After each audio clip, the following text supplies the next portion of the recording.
everybody, my name is Noah and welcome to the second book review video of the second book in the Guardians of GaHoole series by Kathryn Lasky. This one is The Journey.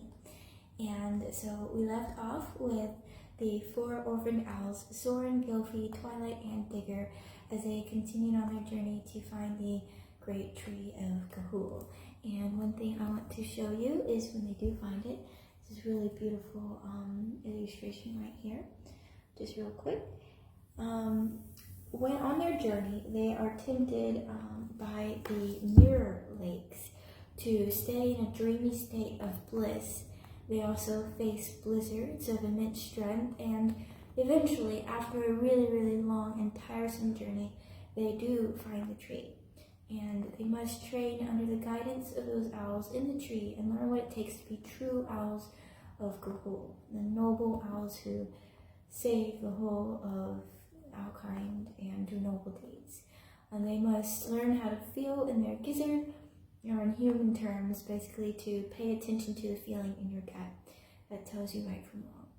And I want to mention an important point in their journey to the tree. They run into a dying owl who muttered about something worse than St. Aggie's. And if you remember, St. Aggie's had hypnotized a lot of orphaned owls to labor for them and find mysterious flecks.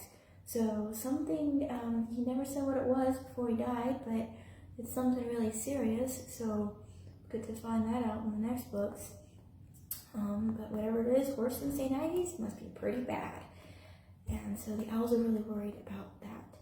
So there at the tree, they meet other owls, including the king and queen of the tree, several chawl leaders, which chawl meaning clan, or like a group, kind of like you have like biology, astronomy, stuff like that. There's different groups in these chawls with their own unique classifications and duties. And they meet their classmates Otilissa and Primrose, which they become friends with. Towards the end of the book, they find a bunch of owlets, apparently not abandoned or falling out of their nest. They don't know how they got there. And these owlets are all muttering the same dystopian poems and chants about tittos, which are a type of barn owl.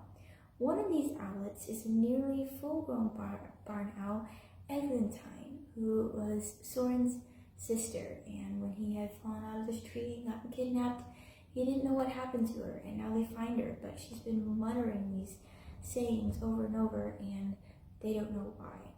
She seems to be suffering from gazulmia, or how you say it, which has basically made her a blank face and doesn't reply or recognize or show any signs of conscious thought.